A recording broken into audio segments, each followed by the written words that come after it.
विद्यार्थियों नमस्कार। आप जुड़े हुए हैं आपके अपने यूट्यूब प्लेटफॉर्म जिसका नाम है केमिस्ट्री बाय डी शर्मा और हम डॉक्टर दीपेंद्र कुमार शर्मा आपका आपके अपने यूट्यूब प्लेटफॉर्म पर स्वागत करते हैं। विद्यार्थियों, इस वीडियो लेक्चर के माध्यम से हम डिस्कस करने वाले मध्य प्रदेश के कॉलेजों में पढ़ने वाले विद्यार्थियों के लिए यानी कि सेकेंड ईयर यानी कि द्वितीय वर्ष में पढ़ने वाले विद्यार्थियों के लिए उनका मल्टी डिसिप्लिनरी जो पाठ्यक्रम यानी कि एमडीसी फिजिक्स यानी कि भौतिक शास्त्र का पेपर जिसका नाम है electricity and magnetism in daily life यानी दैनिक जीवन में विद्युत एवं चुंबकत्व।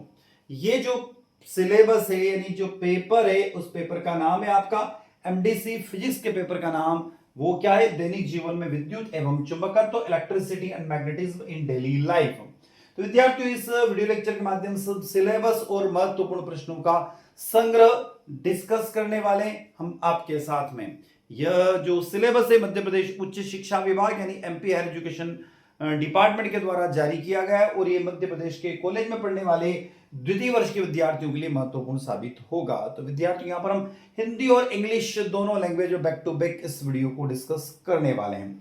तो चलते हैं इस वीडियो की ओर। उससे पहले हमेशा की तरह अनुरोध है कि वीडियो लेक्चर अच्छा लगता है तो लाइक कीजिएगा, आपके क्लासमेट तक वीडियो को शेयर कीजिएगा, कमेंट बॉक्स में कमेंट करके जरूर बताइएगा वीडियो कैसा लगा। अभी तक आपने आपके अपने चैनल को सब्सक्राइब नहीं किया तो चैनल को सब्सक्राइब भी अवश्य कीजिए, जिससे हमें मोटिवेशन मिलता है और उसी तरीके से हमेशा हम आपके साथ बने रहें। तो सेकंड ईयर यानी कि द्वितीय वर्ष जिसका एमडीसी फिजिक्स यानी भौतिक शास्त्र का पेपर का नाम है दैनिक जीवन में विद्युत एवं चुंबकत्व, student for Madhya Pradesh college student unit first का नाम है early Indian idea about energy magnetism and nature, ऊर्जा चुंबकत्व एवं प्रकृति के बारे में प्रारंभिक भारतीय विचार। तो इसमें पहला टॉपिक दिया हुआ भारतीय दर्शन प्रणालियों में ऊर्जा, अग्नि, प्राण, आकाश एवं शक्ति की अवधारणा। यह पहला टॉपिक दिया हुआ है आपको यूनिट फर्स्ट का। आगे चलते हैं सेकंड टॉपिक के बारे में देखें तो कॉन्सेप्ट ऑफ ऊर्जा, अग्नि, प्राण, आकाश एंड शक्ति इन इंडियन फिलोसॉफी सिस्टम। अगला है ancient Indian reference to the natural forces attraction and motions in Rigveda, Upanishad, Charak Samhita and Surya Siddhanta. Rigveda, उपनिषद, चरक संहिता एवं सूर्य सिद्धांत में प्राकृतिक बलों, आकर्षण गति के संदर्भ में। उसके बाद दिया हुआ magnetic and metallurgical knowledge in ancient Indian iron pillar, composed and ideal stones. प्राचीन भारत चुंबकत्व धातु कर्म ज्ञान, लोह स्तंभ, कंपास और चुंबक पत्थर। आगे बात करते हैं Indian astronomical models and understanding of the cosmic energy यानी भारतीय खगोल मॉडल एवं ब्रह्मांडी ऊर्जा की समझ। तो ये पहली यूनिट का सिलेबस हमने देखा। यूनिट नंबर सेकंड की तरफ हम चलते हैं। पहले हम सभी यूनिट का सिलेबस यहाँ पर डिस्कस करेंगे, उसके बाद उनके महत्वपूर्ण प्रश्नों की तरफ हम आपको ले चलेंगे। तो यूनिट नंबर 2 में आपको पढ़ना होगा इलेक्ट्रिसिटी इन डेली लाइफ, दैनिक जीवन में विद्युत। तो उसमें पढ़ना होगा पहले understanding electricity, charge and current, qualitative यानी विद्युत की समझ, आवेश एवं धारा गुणात्मक रूप में। उसके बाद दिया हुआ सोर्स ऑफ इलेक्ट्रिसिटी यानी विद्युत के स्रोत जैसे बैटरी, सौर पैनल और पावर स्टेशन। उसके बाद डोमेस्टिक वायरिंग सिस्टम यानी घरेलू वायरिंग प्रणाली, fuse, earthing and safety major. उसके बाद electrical energy consumptions and the conservation, विद्युत ऊर्जा की खपत एवं संरक्षण। इसके बाद एवरीडे एप्लीकेशंस यानी दैनिक अनुप्रयोग, लाइटिंग यानी प्रकाश, हीटिंग यानी ताप, खाना पकाना यानी कुकिंग एंड मोबिलिटी यानी गतिशीलता। आ जाते विद्यार्थी यूनिट नंबर 3 में जिसके अंदर दिया हुआ है मैग्नेटिज्म अराउंड अस, हमारे चारों ओर चुंबकत्व। इसमें आपको पढ़ना होगा प्राकृतिक चुंबकत्व एवं पृथ्वी का चुंबकत्व, natural magnetics and earth magnetic field, चुंबकीय ध्रुव, मैग्नेटिक पोल्स, आकर्षण विकर्षण, अट्रैक्शन एंड रिपल्शन। उसके बाद विद्युत चुंबकत्व एवं उनके उपयोग, घंटी, क्रेन और मोटर। उसके बाद electromagnetic and there uses in daily life, घरेलू उपकरणों में चुंबक जैसे स्पीकर, फ्रिज का दरवाजा और मोटर, मोबाइल्स। उसके बाद magnets in house hold gadgets, प्रकृति में चुंबकत्व की भूमिका, पक्षी, कछुए आदि। ठीक है, तो ये आपको इतना पढ़ना होगा। आ जाते यूनिट नंबर 4 में जिसमें आपको electromagnetic inductions and energy conversation यानी विद्युत चुंबकीय प्रेरण एवं ऊर्जा रूपांतरण। तो पहला टॉपिक दिया हुआ विद्युत चुंबकीय प्रेरण की खोज यानी Michael Faraday, discovery of the electromagnetic induction Michael Faraday. अगला दिया जनरेटर, ट्रांसफार्मर एवं विद्युत मोटर का गुणात्मक कार्य, qualitative working of generator, transformer and the electrical motors. उसके बाद प्रेरण ताप, induction cooker, wireless charger, induction things, induction cookers, wireless charging. उसके बाद विद्युत का उत्पादन में उपभोग तथा संचरण, electricity transmission from power plants to homes. और लास्ट दिया हुआ है नवीनीकरण ऊर्जा स्रोत एवं भविष्य की तकनीकें, renewable energy sources and future technologies. Last unit आ जाती है यूनिट नंबर 5, जिसमें आपको पढ़ना होगा इलेक्ट्रोमैग्नेटिक वेव्स यानी विद्युत चुंबकीय तरंगे। इसमें आगे दिया हुआ कम्युनिकेशन एंड हेल्थ, संचार एवं स्वास्थ्य, प्रकाश, रेडियो, माइक्रोवेव एवं एक्सरे, विद्युत चुंबकीय स्पेक्ट्रम, light, radio, microwave and X ray, the electromagnetic spectrum.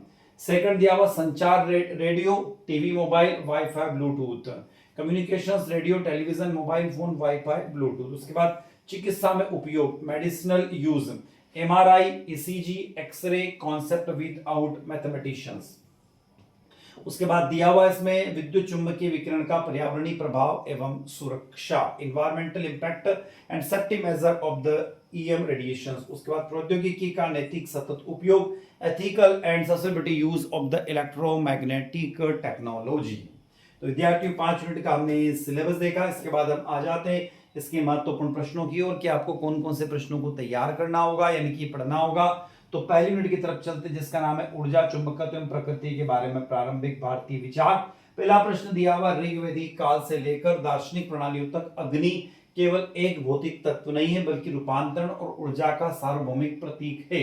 इस कथन के आलोक में भारतीय दर्शन में अग्नि की अवधारणा और उसके ऊर्जा संबंधी महत्ता का विस्तार से वर्णन कीजिएगा। सेकंड क्वेश्चन हम आ जाते हैं। सेकंड क्वेश्चन दिया है, समझाइए कि प्राण और आकाश की अवधारणा प्राचीन ब्रह्मांड विज्ञान और शरीर विज्ञान का आधार है। उसके बाद अगला प्रश्न दिया, उपनिषदों और योग दर्शन में प्राण को किस प्रकार जीवन ऊर्जा यानी कि लाइफ फोर्स के रूप में परिभाषित किया गया है और आकाश किस प्रकार सभी भौतिक तत्वों का आधार बनता है। नेक्स्ट है, शाक्त परंपरा और सांख्य दर्शन में शक्ति और ऊर्जा के दार्शनिक आयामों की विवेचना कीजिए। नेक्स्ट है, क्या आधुनिक भौतिकी के ऊर्जा संरक्षण के सिद्धांत और प्राचीन भारतीय शक्ति की अवधारणा में कोई दार्शनिक समानता पाई जाती है, विस्तार से समझाइए। नेक्स्ट है, भारतीय दर्शन प्रणालियों में ऊर्जा के पारंपरिक रूपों और आधुनिक वैज्ञानिक ऊर्जा के बीच अंतर संबोधनों का आलोचनात्मक परीक्षण कीजिए। अगला प्रश्न है 7वां, ऋग्वेद और उपनिषदों में ब्रह्मांडी गति यानी कॉस्मिक मोशन और गुरुत्वाकर्षण या आकर्षण बल के शुरुआती बीजों को कैसे देखा जा सकता है। ऐसे प्रमुख श्लोकों या अवधारणाओं का उल्लेख करें जो प्रकृति के नियमों और आकर्षण को दर्शाते हैं। अगला प्रश्न है, चरक संहिता के अंतर्गत शरीर क्रिया विज्ञान, प्राकृतिक बलों और चिकित्सा विज्ञान में गति और संतुलन के सिद्धांत का वर्णन किस प्रकार किया गया है, स्पष्ट कीजिए। 9वें प्रश्न की तरफ आ जाते हैं हम लोग। सूर्य सिद्धांत प्राचीन भारतीय खगोल विज्ञान का एक उत्कृष्ट ग्रंथ है। इसमें ग्रहों की गति, कक्षाओं और उनमें कार्यरत बलों का वर्णन किस वैज्ञानिक दृष्टिकोण के तहत किया गया है, विस्तार से चर्चा करें। नेक्स्ट है, प्राचीन भारतीय ग्रंथों विशेषकर सूर्य सिद्धांत और उपनिषदों में वर्णित गति और प्राकृतिक बलों के सिद्धांतों की तुलना आधुनिक भौतिक के क्लासिकल यांत्रिक यानी क्लासिकल मैकेनिक्स से कीजिए। नेक्स्ट क्वेश्चन है, दिल्ली का कुतुब मीनार परिसर स्थित लोह स्तंभ यानी आयरन पिलर प्राचीन भारतीय मेटलर्जी की सर्वोच्च तकनीकी क्षमता का जीवंत प्रमाण है। इस स्तंभ के निर्माण में प्रयुक्त तकनीकी और शताब्दियों में जंग से मुक्त रहने के वैज्ञानिक कारणों का विश्लेषण करें। नेक्स्ट है, प्राचीन भारतीय ग्रंथों में चुंबक पत्थर यानी लोड स्टोन्स और प्राकृतिक चुंबकत्व के उपयोग में इसके क्या संदर्भ मिलते हैं। नेक्स्ट है, नौवाहन और दिशा ज्ञान के लिए प्राचीन भारत में मत्स्य यंत्र के ऐतिहासिक साक्ष्यों पर प्रकाश डालिए। नेक्स्ट क्वेश्चन है, वैदिक और उत्तर वैदिक काल से लेकर गुप्त काल तक भारत में धातुओं के निष्कर्षण, शोधन और मिश्र धातु निर्माण के विकास के क्रम का वर्णन कीजिए। प्रश्न क्रमांक 15, प्राचीन भारतीय धातु कर्म और चुंबकीय ज्ञान केवल शिल्प कला तक सीमित नहीं था बल्कि उन्नत विज्ञान और प्रौद्योगिकी का हिस्सा था। इस कथन की पुष्टि ऐतिहासिक साक्ष्यों के आधार पर करें। 16वां प्रश्न है, प्राचीन भारतीय खगोल विद्यों जैसे आर्यभट्ट, वारामिहिर और ब्रह्मगुप्त द्वारा प्रतिपादित ब्रह्मांड की मॉडल की मुख्य विशेषताओं का वर्णन करें। पृथ्वी की गति और ब्रह्मांड की संरचना के बारे में उनके क्या विचार थे। अगला प्रश्न क्रमांक 17वां, भारतीय खगोल विज्ञान के ब्रह्मांडीय ऊर्जा यानी कॉस्मिक एनर्जी और समय चक्र यानी कल्प महायुग की संकल्पना को किस प्रकार समझाया गया है। आधुनिक खगोल भौतिकी यानी एस्ट्रोफिजिक्स के साथ इसके वैचारिक तालमेल का परीक्षण करें। नेक्स्ट है प्राचीन भारतीय खगोल मॉडल के ग्रहणों यानी इक्लिप्स, ज्वार भाटे और खगोलीय पिंडों के बीच गुरुत्वाकर्षण या आकर्षण जैसी शक्तियों की समझ को स्पष्ट कीजिए। 19वां प्रश्न है प्राचीन भारतीय खगोल विज्ञान केवल धार्मिक अनुष्ठानों तक सीमित नहीं था बल्कि सटीक गणितीय और ब्रह्मांडीय ऊर्जा के मापन पर आधारित था। इस कथन का तार्किक विश्लेषण कीजिएगा, यानी लॉजिकल इसको समझाना होगा। विद्यार्थियों अब हम चलते हैं यूनिट नंबर 2 की तरफ, जिसका नाम है इलेक्ट्रिसिटी इन डेली लाइफ, दैनिक जीवन में विद्युत। और इसमें पहला प्रश्न है विद्युत आवेश यानी इलेक्ट्रिकल चार्ज से क्या तात्पर्य है। दूसरा, विद्युत आवेश के प्रकारों का वर्णन करते हुए समझाइए कि किसी चालक में इलेक्ट्रिक करंट का प्रवाह किस प्रकार होता है। अगला प्रश्न है तीसरा प्रश्न, गुणात्मक आधार पर स्पष्ट करें कि आवेशों की गति और धारा के निर्माण में क्या संबंध है। अगला प्रश्न है घर्षण द्वारा आवेश उत्पन्न होने की परिघटना यानी इलेक्ट्रिसिटी को दैनिक जीवन के 2 उदाहरणों के सहित समझाइए। अगला प्रश्न है घर्षण द्वारा आवेश उत्पन्न करने की परिघटना स्थिर विद्युत गतिशीलता यानी करंट इलेक्ट्रिसिटी से किस प्रकार डिफरेंट है। अगला प्रश्न है विद्युत ऊर्जा प्राप्त करने के प्रमुख स्रोत जैसे बैटरी, सौर पैनल और पावर स्टेशन की कार्यप्रणाली का वर्णन कीजिए। इनमें से कौन सा स्रोत पर्यावरण की दृष्टि से सबसे अधिक अनुकूल है और क्यों है। अगला प्रश्न, एक रासायनिक सेल यानी बैटरी किस प्रकार रासायनिक ऊर्जा को विद्युत ऊर्जा में परिवर्तित करता है। अगला प्रश्न है सौर पैनल में फोटोवोल्टिक प्रभाव यानी फोटोवोल्टिक इफेक्ट के माध्यम से सूर्य के प्रकाश को बिजली में कैसे बदला जाता है, विस्तार से समझाइए। अगला प्रश्न है हमारे घरों में उपयोग होने वाले घरेलू विद्युत वायरिंग प्रणाली डोमेस्टिक वायरिंग सिस्टम की मुख्य विशेषताओं का वर्णन करें। अगला प्रश्न है लाइव वायर, न्यूट्रल वायर और अर्थ वायर की क्या भूमिका होती है।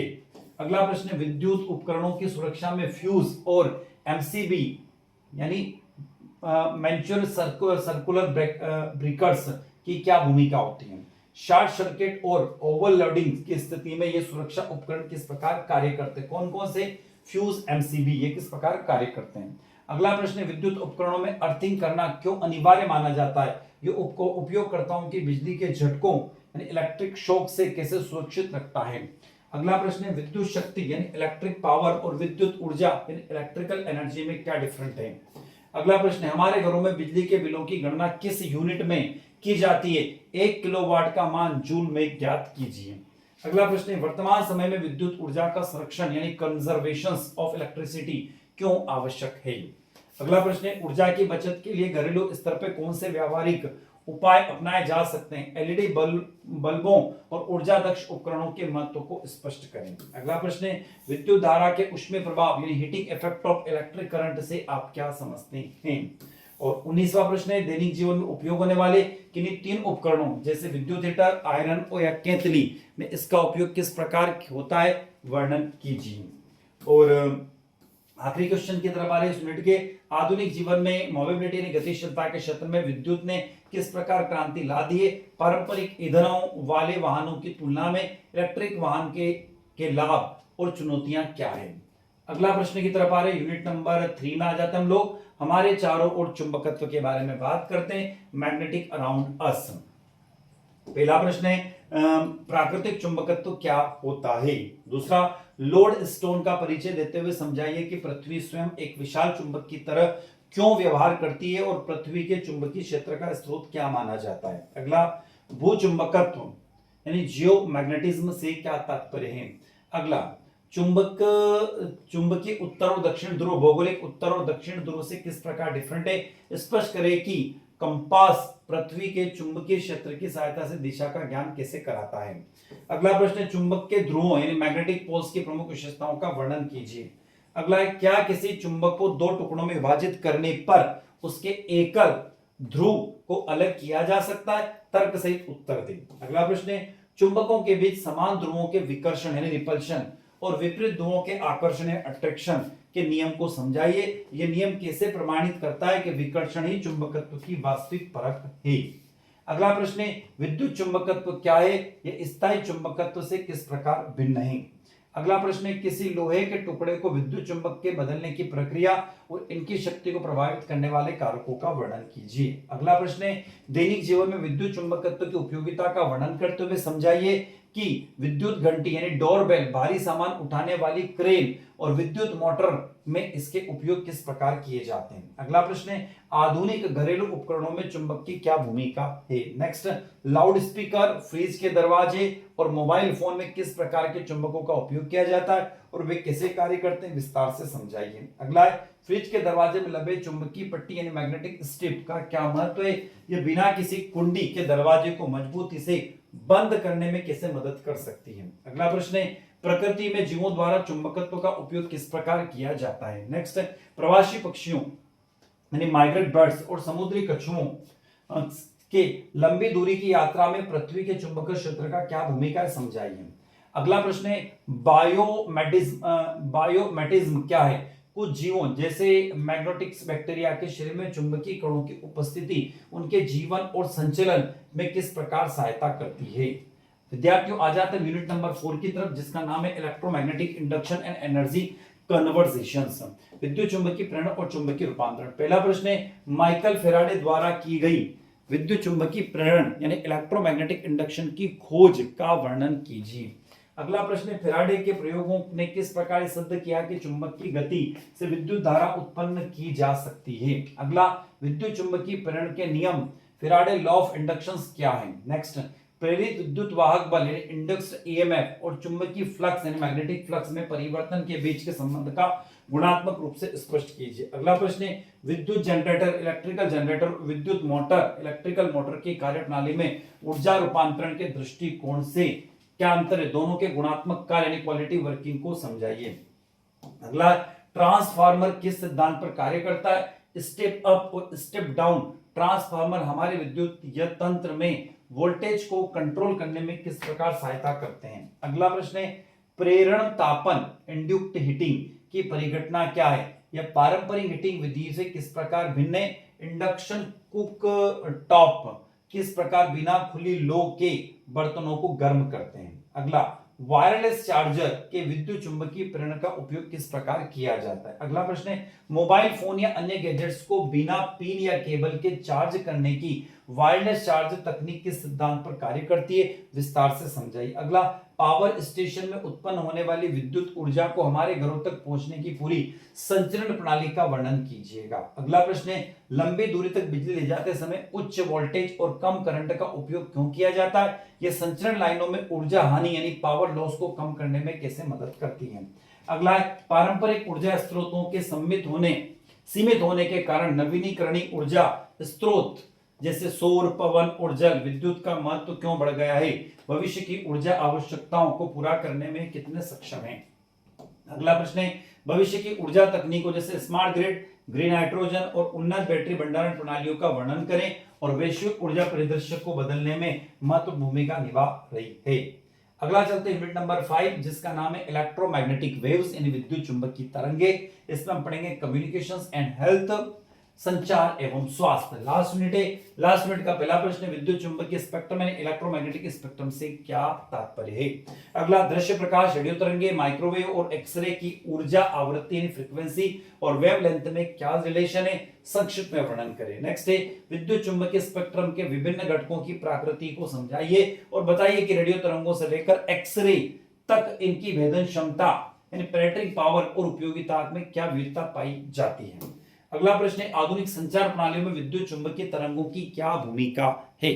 नेक्स्ट है, रेडियो, टेलीविजन और मोबाइल फोन संकेतों को एक स्थान से दूसरे स्थान तक भेजने के लिए किन आवृत्तियों का उपयोग किया जाता है। नेक्स्ट, कम दूरी के वायरलेस चार्जर में वाईफाई और ब्लूटूथ किस प्रकार कार्य करते हैं, दोनों तकनीकों की कार्यप्रणाली और उनके उपयोग के दायरों में क्या डिफरेंस है। नेक्स्ट है, चिकित्सा विज्ञान में एक्सरे का उपयोग शरीर के आंतरिक अंगों और हड्डियों की जांच के लिए कैसे किया जाता है, इसका गैर गणितीय वैचारिक सिद्धांत समझाइए। अगला, एमआरआई यानी मैग्नेटिक रेजोनेंस इमेजिंग और ईसीजी यानी इलेक्ट्रोकार्डियोग्राम किस प्रकार चिकित्सा निदान में सहायता करते हैं। नेक्स्ट, एमआरआई में शक्तिशाली चुंबकत्व और रेडियो तरंगों का उपयोग कैसे होता है, वर्णन करें। हमारे आसपास बढ़ते इलेक्ट्रिक उपकरणों और मोबाइल टावरों के कारण उत्पन्न होने वाले विद्युत चुंबकीय विकिरणों का पर्यावरण और मानव स्वास्थ्य पर क्या प्रभाव पड़ सकता है। नेक्स्ट, विद्युत चुंबकीय प्रदूषण इलेक्ट्रोमैग्नेटिक पोल्यूशन से बचने के लिए कौन से सुरक्षा उपाय और मानक अपनाए जाने चाहिए, स्पष्ट कीजिए। अगला, आधुनिक संचार और विद्युत चुंबकीय तकनीकों के अत्यधिक उपयोग से जुड़े नैतिक मुद्दों का विश्लेषण करें। अगला प्रश्न है, प्रौद्योगिकी के सतत विकास से क्या अभिप्राय है। 14 प्रश्न, पर्यावरण और भावी पीढ़ी की सुरक्षा को ध्यान में रखते हुए इलेक्ट्रॉनिक उपकरणों के निर्माण और उपयोग में किन नैतिक सिद्धांतों का पालन किया जाना चाहिए। विद्यार्थियों, आप जुड़े हुए हैं आपके अपने यूट्यूब प्लेटफॉर्म जिसका नाम है केमिस्ट्री बाय डी शर्मा, और हम डॉक्टर दीपक कुमार शर्मा अभी तक आपके साथ जुड़े हुए थे। तो आई होप वीडियो लेक्चर आप लोगों को अच्छा लगा होगा। वीडियो लेक्चर अच्छा लगता है तो वीडियो को लाइक कीजिएगा, आपके क्लासमेट तक वीडियो को शेयर कीजिए, कमेंट बॉक्स में कमेंट करके जरूर बताइएगा, और चैनल को सब्सक्राइब करना ना भूलें जिससे हमें एक मोटिवेशन मिलता है और इसी तरीके से हमेशा हम आपके साथ बने रहें। विद्यार्थियों, मैं डॉक्टर दीपक कुमार शर्मा इसी के साथ आपसे विदा लेता हूं। नए वीडियो के साथ पुनः आपसे मुलाकात होगी, तब तक जय हिंद जय भारत।